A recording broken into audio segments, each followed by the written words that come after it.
বাগেরহাট জেলার চিতলমারী থানা জিয়া মঞ্চ সভাপতি নিজাম কাজী হত্যাকারীদের গ্রেফতারের দাবিতে টঙ্গীতে বিক্ষোভ ও মশাল মিছিল করেছে জিয়া মঞ্চের নেতাকর্মীরা। শনিবার রাতে টঙ্গী নতুন বাজার থেকে শুরু হয়ে স্টেশন রোড প্রদক্ষিণ করে টঙ্গী পূর্ব থানার সামনে এসে সংক্ষিপ্ত বক্তব্যের মাধ্যমে মিছিলটি শেষ হয়।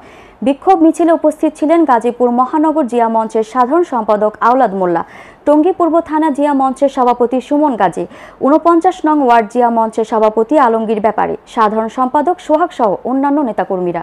নেতারা অবিলম্বে নিজাম কাজীর হত্যাকারীদের গ্রেফতার ও দৃষ্টান্তমূলক শাস্তির দাবি জানান এবং হত্যাকাণ্ডের সুষ্ঠু বিচার নিশ্চিত না হলে আরও কঠোর আন্দোলনের হুঁশিয়ারি দেন। বাগেরহাট সভাপতিকে কুপিয়ে হত্যা করার অপরাধে আমরা ওনাদের ফাঁসি চাই।